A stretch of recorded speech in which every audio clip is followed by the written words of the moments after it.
They're pretty graceful.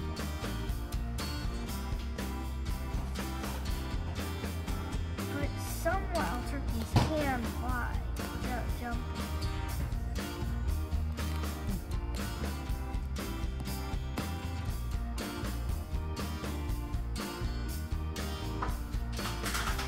He must have got distracted.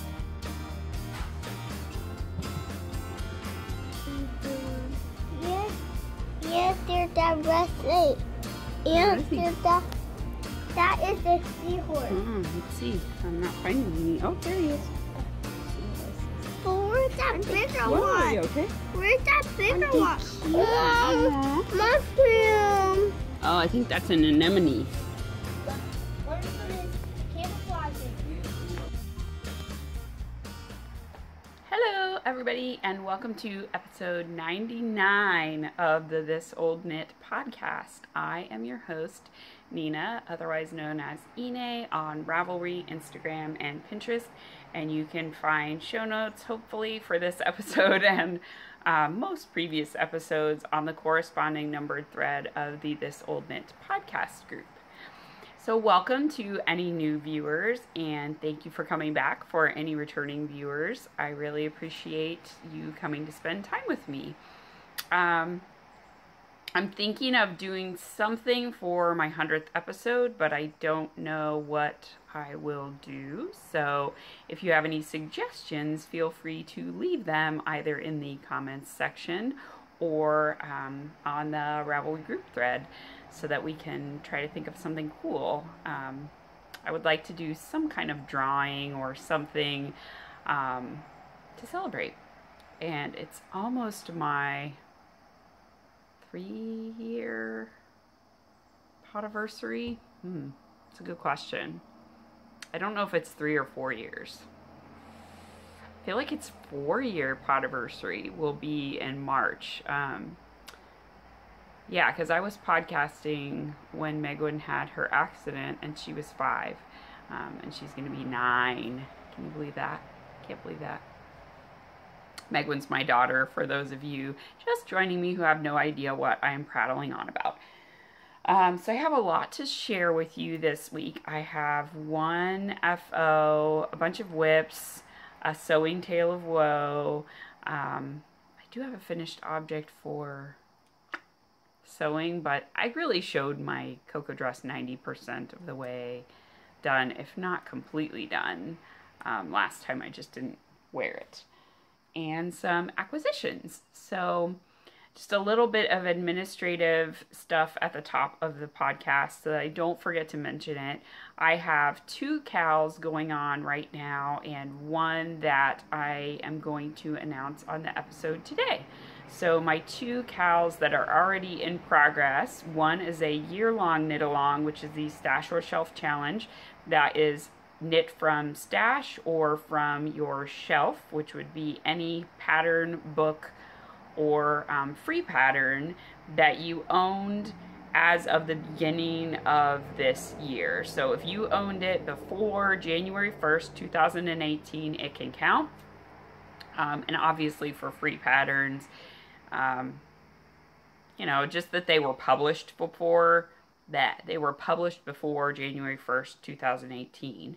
I do borrow things from the library, so if you have a library that has knitting publications or knitting books, please avail yourself of that. That is great. I love that people who maybe can't afford to buy knitting books can still be part of the community and support their local public library. So I'm going to get a drink of coffee because my throat is a little bit dry. I have the windows open again today. I did notice that there was quite a bit of road noise last time that I podcast with the windows open, so I apologize for that. There don't seem to be as many trucks today, so hopefully that will hold. It's also really cloudy and kind of gray, and it feels like it's going to rain, but I think there's not rain in the forecast. So fingers crossed. But I love the fresh air and having the windows open, so we're just going to go with it. There's people that podcast from downtown London that have their windows open, so I think from the wilds of Connecticut, it's probably okay. So yeah, my new, other existing cowl. The Rhinebeck sweater cowl, which is knit all the Rhinebeck sweaters. I think I'm the only one using the hashtag. Maybe it's too long. If you can weigh in and let me know, I'm happy to change the hashtag so that it's easier for people to use. I love seeing what people are working on, and I do know that people are knitting a lot of stuff for the cowl because there are several finished objects. So this one, you don't have to be going to Rhinebeck to participate. Obviously, I participated in Rhinebeck cowls, and this is my first year ever that I'm going to be going to Rhinebeck. So that was my reasoning behind starting the cowl, is that I wanted to have sweaters for Rhinebeck and also for my very first Connecticut winter. Excuse me. But it's just that it's a sweater for you. We're going into our cold season here in the Northern Hemisphere, and for those of you in the Southern Hemisphere, sorry you're coming out of your cold season, but hey, you will have a sweater for next year if you knit it now, and you'll still be able to enjoy a transition garment if you're going into springtime. I know at least for us, spring can still be pretty chilly, and we can still have snow in the spring, so maybe where you're at is the same way. My ear always starts ringing when I podcast. Clearly I have a very resonant voice. And I talk louder to try to make sure that it gets picked up on the mic. So that is my other cowl that is already going. The third cowl that will be starting September 22nd, I believe, and going through December. I really should have checked that. I am very disorganized. Is the what Kristen and I are affectionately calling the Forest Pig Mitten cowl. So this is a cowl that I will be co-hosting with Kristen, who is the host of the Yarngasm podcast and the dyer behind Bull and Vine Yarns, and who is one of my very dear friends, and I am so freaking excited. I cannot even express the excitement of getting to finally meet her in person at Rhinebeck this year. I'm so happy. But we've chatted on Instagram pretty much every day since Megwin's accident, because that's when I got my smartphone and got onto Instagram. But we chatted before that as well via her her podcast threads and stuff for several years before that. So I was following her podcast, I think when it was still an audio podcast, but before she quit her job to die full time. So I've known her for a pretty long time, and it's going to be so much fun to finally meet in person. So, Kristen. So we were hatching a plan one day because we were chatting about how we both love a good Latvian braid, and the Way Through the Woods mitts, I believe is the name of the pattern, by Erica Mount, have just Latvian braids all over them. They're optional. You don't have to do them. The pattern is written such that you can omit them if you so choose. But I think they're a pretty cool design element. And Ellie, who is the host of the Skein Knits podcast, and also Skein on, I believe, Ravelry and Instagram, and who's a great designer in her own right, was knitting them as part of the M-cowl, because they were released as an M-cowl in Clues. And she called one of the motifs a forest pig. And it's actually a bear, but I think it looks like a forest pig. So we were chatting about, hey, Latvian braids. What about the forest pig mittens? We decided we were going to knit forest pig mittens together. And we said, hey, let's just do a cowl to keep us both motivated to actually finish them. So we will be hosting the Forest Pig Mitten cowl, which is the Way Through the Woods mittens. I will put all of the details in a separate thread in my group. I will cross-link to Kristen's thread as well. You can double dip in both of our finished objects threads to win prizes. I will figure out what the prizes will be. I don't know what they are right now. Things that are hatched late in the night are not necessarily well fleshed out at this point, but we still have a couple of weeks, so you have time to go and select your yarns. It's a colorwork mitten pattern, which I am totally getting bitten by the colorwork mitten bug again because it's starting to get cool and I feel ready to knit more colorwork. So yeah, it's fingering weight, 2-color colorwork mittens. And I hope that you all will join us in knitting the forest pig mittens, because forest pig forever. I believe we're doing hashtag forest pig mitten cal is what we're using as our Instagram tag. If you want to tag what yarns you're gonna knit with, that'd be cool to follow along. Okay, so that is 9 minutes of administrative stuff. Oh my God, if you're still with me, thank you. If you've turned off, I'm sorry. You're not even here to hear me apologize. But I do that. Let's do some knitting content, because, yeah. So my finished object for this week is the socks for Megwin. These are the Blueberry Waffle Socks pattern. Is a free pattern on Ravelry. Sorry, I don't remember who the designer is, but it's a very straightforward, I think it's like a broken rib pattern is what it would be called. So it's a garter rib. That's what I'm trying to think of.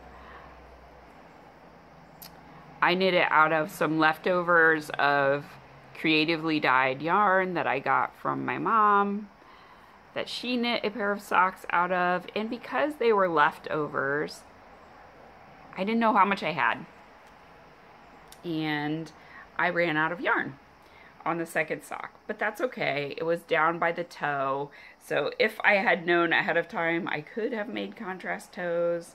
I technically could have ripped back on the first one and added a contrast toe to match. I didn't care that much. It's going to be inside her sock anyway, and frankly, Megwin's feet grow really fast, so these probably are not going to fit her for more than a year, and then they will become Joshua's. And at that point, I can decide if I want to add a contrasting toe on the other one. So I just kind of dug through my minis stash and picked something that I thought matched pretty well. I had like 4 choices, and I had my husband decide which one he thought went well with it. So he picked like this kind of chartreusey green, which really matches the speckles in the yarn. So you can see I would have been happier had I run out after I was done with all of the patterning on the foot, but ni modo. So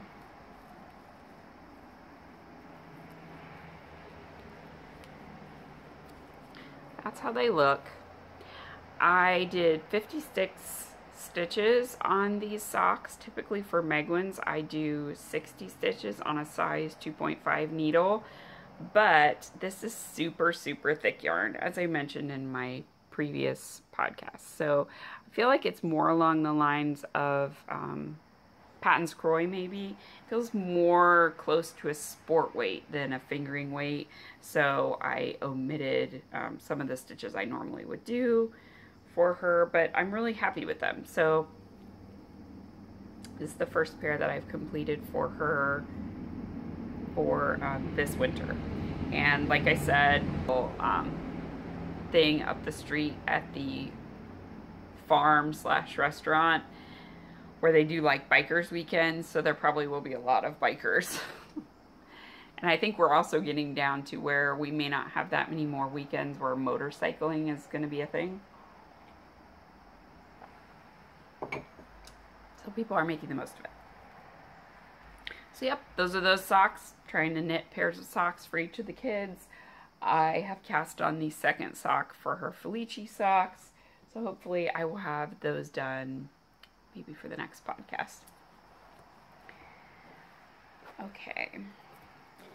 Now on to whips. So whips, I have picked up again my beekeeper's quilt. which I happen to have the pattern here for because I was joining some Hexie Puffs, and it had been a long time since I'd tied more Hexie Puffs onto my blanket, and I forgot the way that they're joined on there to make it not be visible from the front. So this is a pattern by Tiny Owl Knits. I purchased the physical pattern at a wool gathering back in, I think, 2011 or 2012 maybe. But you just knit tons and tons of tiny hexagons. You can stuff them or keep them flat, and then you tie them together to create a large blanket, quilt, whatever size you want. It doesn't have to be large. So here's the one in the pattern. Like, she made kind of a throw, and she tells you how many hexies you need to make the size that she created, but you can go as big or as small as you wish. So I, right now, am going for just until I get sick of doing it. And because it's just tied on, you can functionally use it as you're going along. So once it becomes large enough to be a couch blanket, I can use it until it's big enough to become a blanket for somebody's bed, and then I could use it until I tie on enough to become our quilt. Ultimately, that is what I would like to do. I would like it to be a quilt on my bed, which is a king size bed. I feel like I'm a little bit crooked. This is the pole for my lamp. It looks weird. So anyway, I picked this back up again because I am participating in the Harry Potter blanket cowl that Shauna from Adelaide Cottage Podcast and Vegan Jilly from the Knitting Broomstick are co-hosting for a year. I think it started September 1st.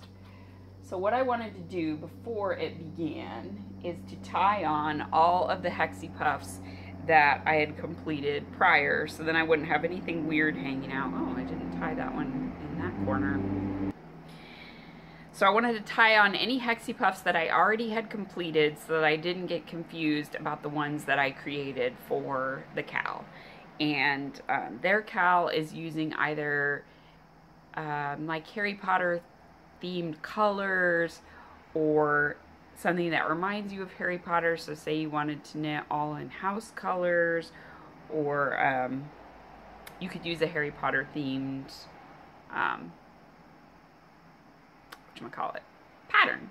So Tiny Owl Knits, she talks about the owlery all the time and post owls and stuff, so definitely that theme. But I'm also going to use Harry Potter themed minis or colors. I realized that I didn't tie this Hexie Puff right here, so I need to do that after we finish chatting. But I did go ahead and tie on some new ones. So I think this section here is what I tied on. And this is just going to be a completely crazy quilt. I am not trying in any way to do a theme because it would be way too hard to maintain that. I just kind of knit stuff up as I finish it. Some of these are like from friends. Some of them are from mini skein sets. They are definitely leftovers from socks or other shawls or fingering weight projects I have completed.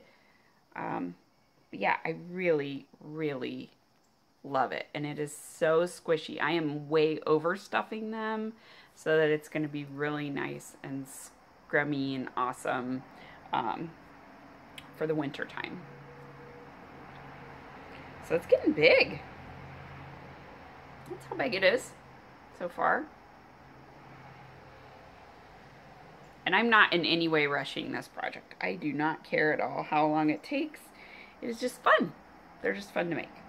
And it's fun to see it slowly grow. And Joshua actually uses it when he's hanging out with me on this particular couch. He puts it on his lap. And it is big enough to technically cover him if he does it long ways. So then getting to Hexie Puffs that I've completed for this cowl so far. And I'm going to like do a little journal, I think, to keep track of them, because since it's over the course of a year and I don't want to keep them just in a bucket and then tie them all on at the end of the year, I'm going to have to take progress photos. So I think what I'll do is I'll take a photo of what I finish maybe each week and post that, and then I'll be able to do some kind of like collage or something. That way I don't have to wait too long to see my blanket grow.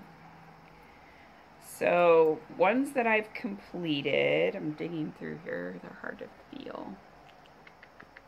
Okay, I think that's all of them. So this one is Butterbeer in No Makers, and it was from a mini skein set. This one is Pumpkin Juice. I don't remember the dyer. This one reminded me of Slytherin colors, so it is greens, blacks, grays. It also looks a lot like the book cover of my particular set of Harry Potter books. I think like the one that's the third one. It's the one where they meet Lupin and Sirius Black. Anyway, it looks like the cover of my book. And then this one is Bertie Bott's from No Makers also. Again, from, I believe, that same mini skein set. So those are the hexies that I've finished, and I cast on for another one last night. So I'm sort of doing this as my evening project, waiting for the kids to like brush their teeth and stuff. So this is Pygmy Puff in a homespun house yarn. And then the yarns that I have left that I've picked out in this particular bag is I have Birthday Cake from Hedgehog Fibers for, you know, Hagrid giving Harry birthday cakes. Witch's Brew. Some nice Gryffindor Crimson. I have more of that Bertie Bott's, so I will probably do a second Hexy Puff in that. And I have more of that Slytherin color, and I also have more Butterbeer. So usually I can get 2 Hexy Puffs out of a mini skein. Whoops. So I'll probably do that. And then I think Pygmy Puff I have enough where I could do 2 and then also swap. Because Shauna actually put something up right after I talked in the last podcast about being ready to swap with people. Shauna put up a thread about doing a mini skein swap for Harry Potter themed yarns. So I signed up for that. So we'll see what happens there. And then I also got out my coffee yarn. This is left over from my coffee date shawl that I gave to my mom for her birthday this year. I believe I gave it to her for her birthday. So I'm going to use this. I really loved Jilly's idea of doing socks with that for the heels, toes, and cuffs of the pumpkin spice latte socks, or sorry, tweed yarn from No Makers. I have a skein of this. It's even more precious now, but I think that would make really fun socks with coffee for heels, toes, and cuffs. So I'm going to do that, and I will totally copy Julie's idea, and we can be sock twinsies from far, far away. Sorry. I pulled it out and I lost my label. Scruffy Gnome, by the way, was my favorite tweed base ever. Ever. So there you go. Pumpkin spice latte. Also, if I do those socks, they will qualify for the Once Upon a Corgi, and I believe Stitching the High Notes is the co-host of the Pumpkin Mal, so they do a pumpkin make-along every year, and yeah, so those will qualify by being pumpkin themed. I'm gonna shake you, sorry. I really need to get a haircut, guys. I gotta find somewhere to get my hair cut. It's crazy long. I don't mind it being long, but I want it to have some kind of a style. Like, I have layers usually here, and they're one of my layers that are typically shorter. Anyway, but I don't want to get it chopped off like the terrible thing that happened during Vlogmas last year. A normal length, please. A normal length. Okay, and then new cast on that I believe I showed you the yarn, but I had not started it at all, is I started my peach so faded sweater.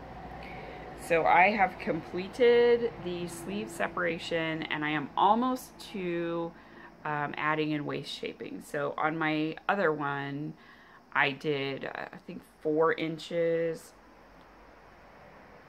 of straight knitting after separating for the sleeves, and then I just added in a little bit of waist shaping.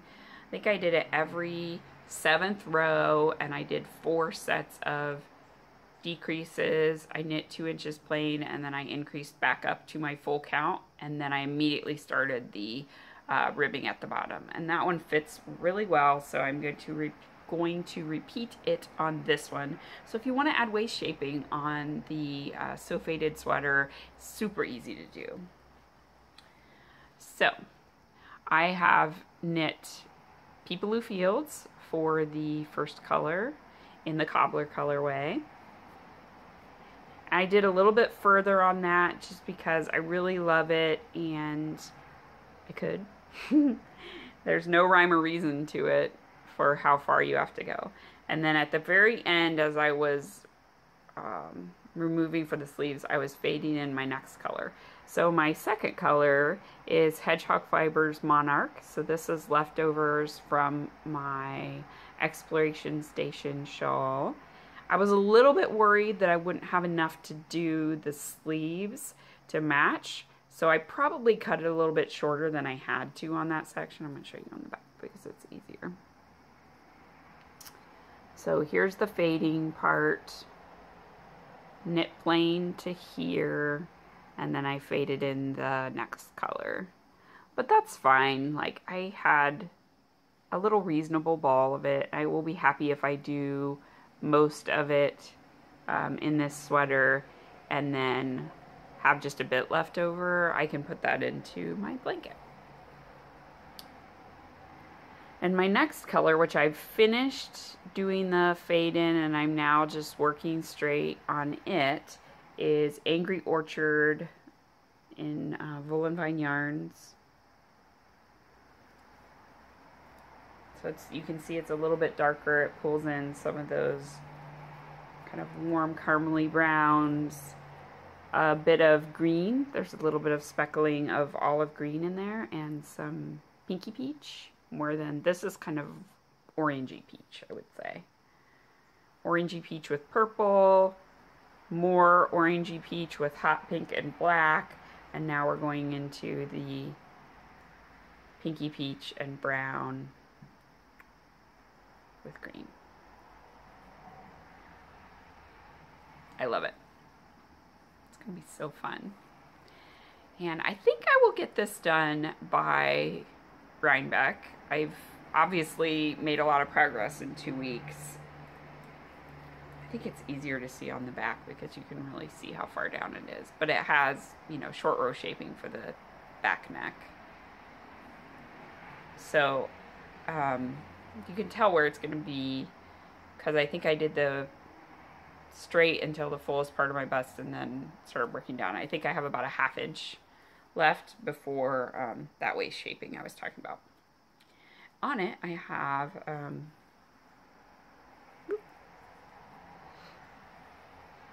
a stitch marker from Katrinkles.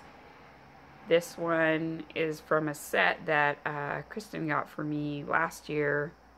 I think she got it at Rhinebeck, but sent it to me in my Christmas swap package that we did with each other. And then I also included the stitch marker from Little Bitty Delights. This was part of the Adelaide Cottage Gilmore Girls Club last year. This was the one that came with a colorway called Luke's Pancakes. So this is supposed to be Luke's Pancakes with strawberries and butter and syrup. And I really like it. So, yeah, super fun.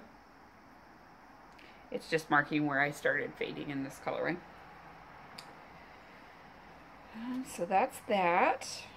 And I'm happy with the progress I'm making. I have it in a really nice fall bag. I think I will make a second one of this, like I said, for the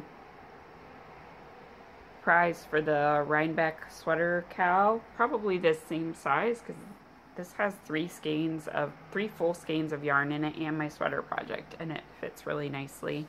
I always include a little ribbon handle on my bags just because it's nice and sturdy, and I like having something to grab when I am grabbing a bag.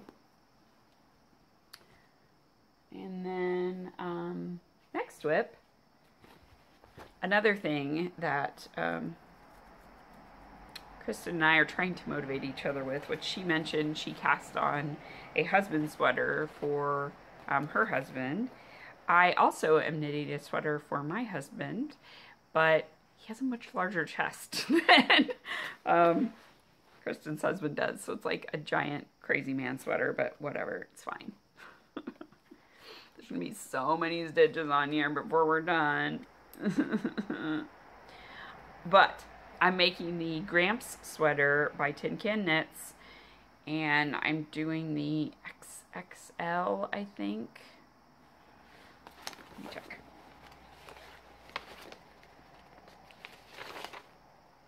Yeah, the XXL, so it's a 52-inch chest measurement. That should give him a couple inches of ease.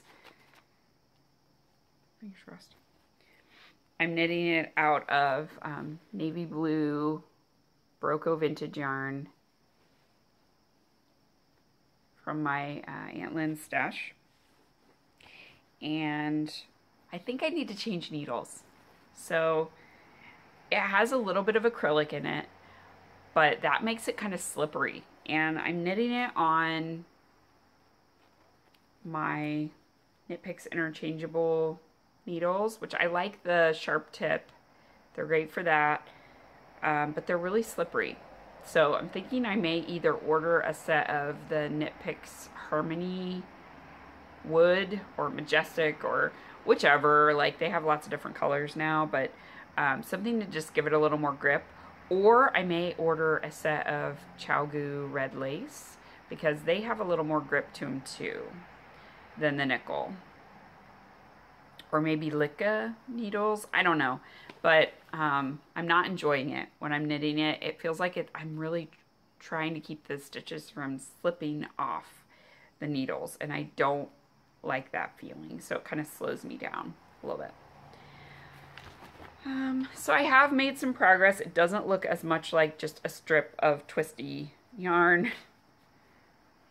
And what I've done is I've put on a progress keeper so that I can make myself knit a certain amount every day, and I know that I'm making progress. But I think I'm going to change it because I'm not liking the cake. This cake is from, hang on. It's from my mom. It's Sucre Miniatures. I forgot it last time that I was showing you. It's a funfetti cake. And my mom gave it to me for my birthday last year. So I managed from where the progress, working on it in the evening, and it's pretty dark yarn. So it is a little bit difficult to see, but that's fine. It is okay. So there you go. This is a raglan shaped cardigan. It looks giant because this would be, you know, starting to be where I would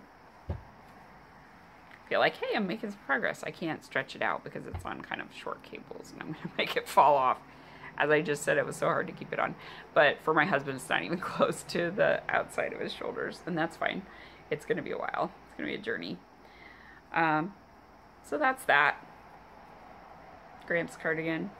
more to come. I will show you hopefully more later. And this is actually a sewing FO as well that I had as a sewing whip for a long time.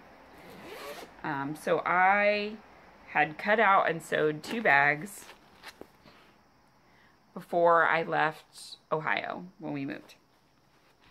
And this one, I had like the zipper sewn in to the lining in the outside. All I had to do was sew up and around all the edges and add my ribbon handle, which I'm sort of annoyed. I put it a little bit lower than I probably should have. I kind of want it up here, but whatever. So I made it nautical themed, you know, red and white and navy. I love that color combination together. So this fabric is called Somewhere Beyond the Sea. It says Somewhere Beyond the Sea on there. It's got narwhals, sea captains, and mermaids on it. And inside, I used this navy blue fabric with circles that I think of as like bubbles, just to keep that nautical underwater theme going. I did not use a stiff interfacing. I used a really soft interfacing, partly because I was out of the stiffer interfacing, but that is fine, and it lets it stretch out a lot so that it can hold all the yarn for my husband's sweater, which is a lot. I think I'm going to use 10 or 11 skeins of Broco Vintage. Broco Vintage. Yes. Okay. Last whip is the first installment of the Selbu Mitten Club Part 2 from Ellie, who, as I said, is Skein-Deer Knits. They are the Evia mittens. Oh my god. So they have some really nice stars on them. I started them in Punk Rock Fuzzy Cow from No Makers, and it was just too busy. I couldn't see the pattern. I will use that to make maybe a hat, I'm thinking, but it didn't work for Color Rick mittens. So what I did is I dug in my stash and got some yarn that I think I got from my mom. I either got it from my mom or I got it from my Aunt Lynn's stash. I don't know. I didn't buy this yarn. Let me say that. So it is Brunswick Yarns Impressions Hand-Dyed Wool.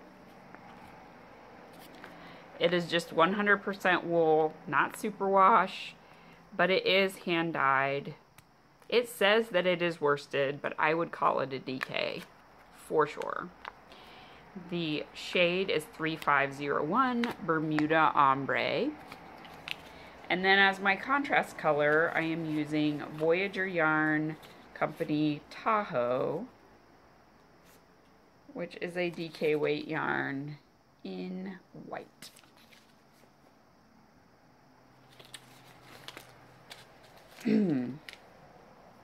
There's the white.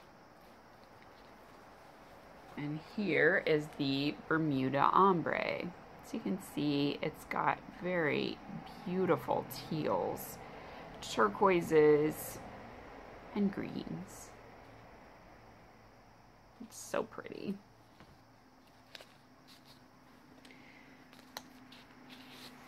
I'm keeping it in my John Arbin Textiles bag that I received as a gift, part of a swap package.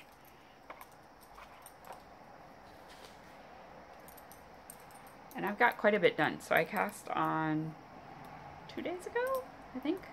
Yeah, 2 days ago. So I'm done with the cuff. And then I've just started on the hand chart. So it's the first star. I opted to flip it. I think that Ellie used a light background with darker contrast, and I used dark background, light contrast, but I love it. As I love all her mittens. So then my palm will be white with, you know, green kind of, and this is my thumb gusset. That's starting to evolve. This is the left-hand mitten.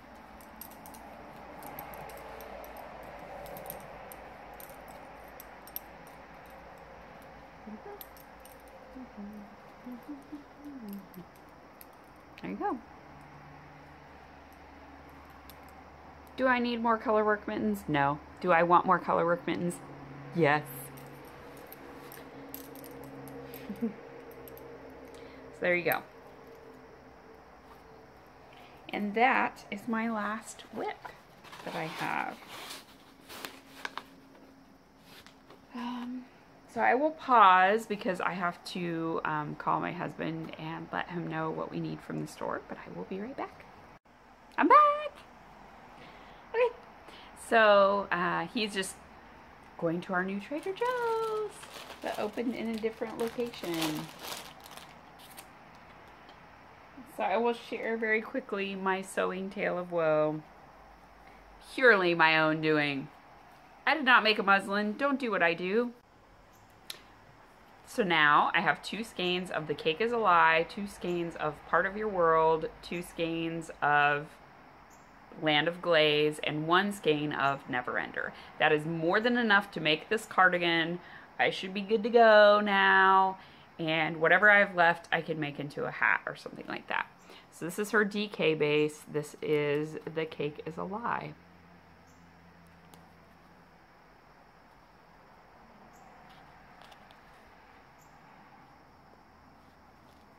Is a reference to a video game. Oh my god. Portal? I think it's Portal.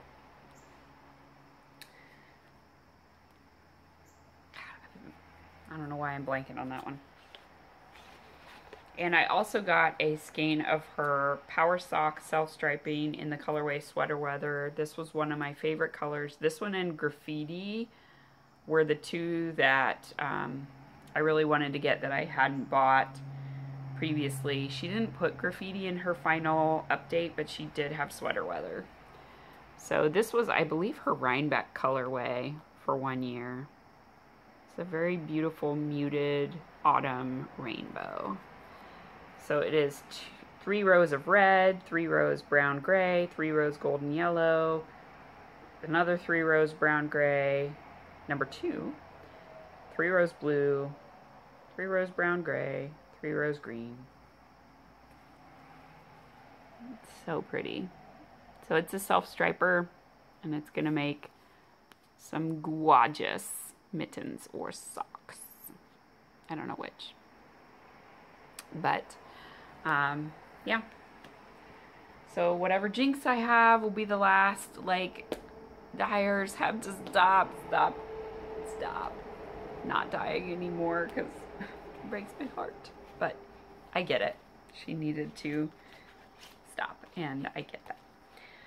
And then I did buy a couple of patterns, one of which is still not here. Dang it. I'm so disorganized.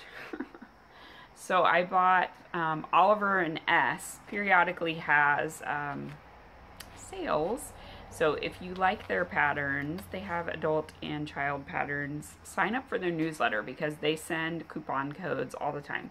So they had a back to school sale, which I think was 35% or 40% off of patterns. And there were a couple I hadn't bought last time that I bought patterns that I did want to purchase. So I got the Bistro dress. And this one can be either short or long sleeve. There's a couple of neck choices, and it has a belt. I think it'd be really cool to add pockets to it. But it's a sort of more comfortable fitting dress, and I really like it. It's a semi-fitted sheath dress. Yep. It has lots of different styles. You can see short and long sleeves, Peter Pan collar or notched collar, different belt sizes and styles. Yeah. And it includes a full bust adjustment in the pattern. there's instructions to do a full bust adjustment to the pattern before getting started, which I will need to do.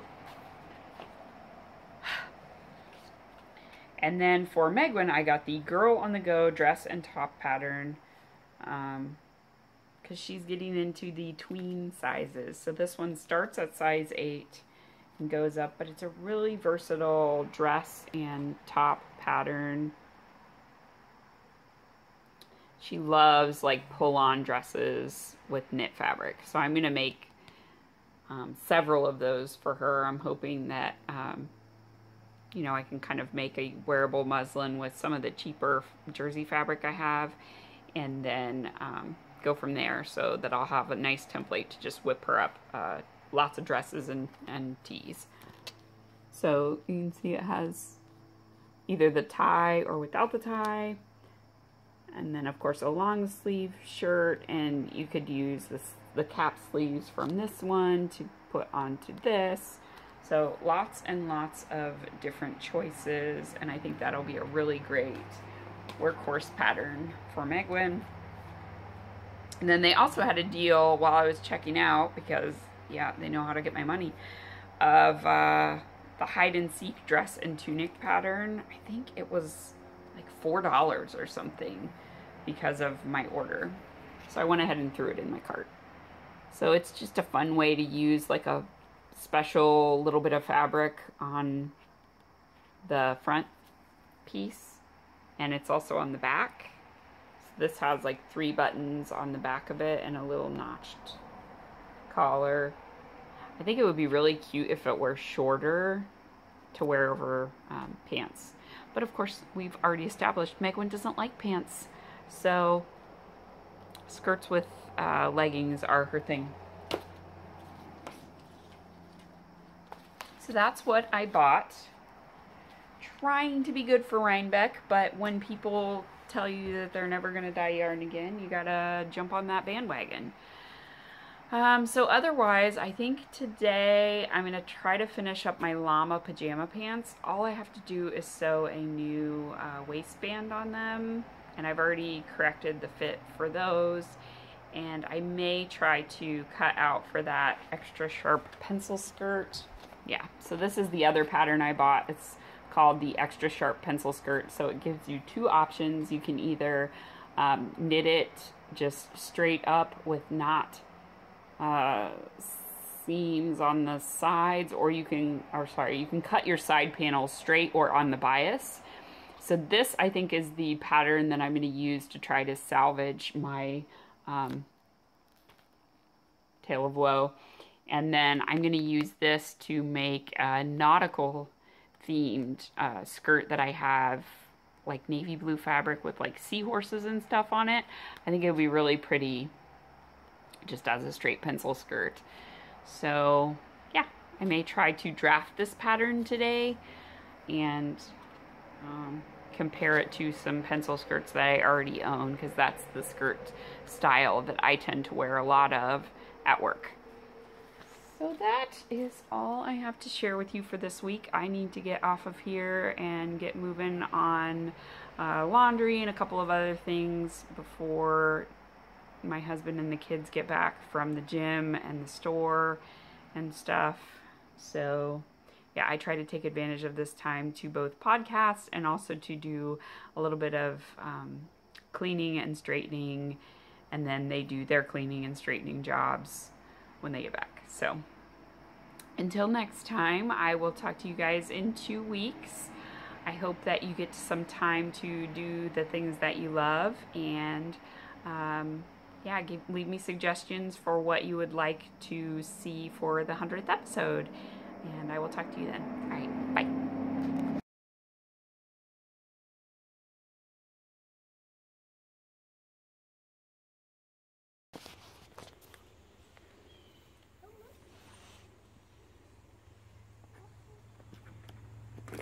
Oh, careful,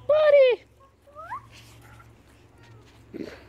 Probably slippery, bud. Come on, let's go try to Your find pants.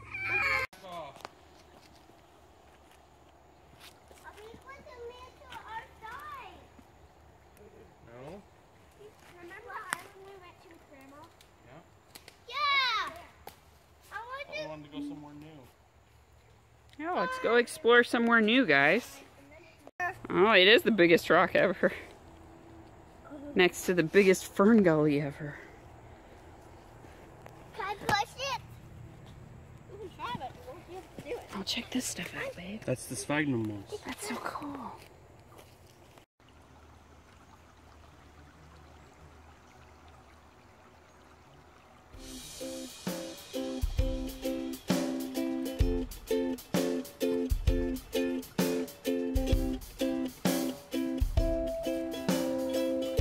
Oh, that's a worm. Oh, can I? No, don't touch it. Taking a video. Whoa. Stop it. A night crawler. Oh, I break. Don't. Look how big it is. That's only like a quarter of it. It was just laying out. I want to take it back home. No. No, we're not going to carry that worm all the way home. Can I cover her hole now? Oh, that was so awesome.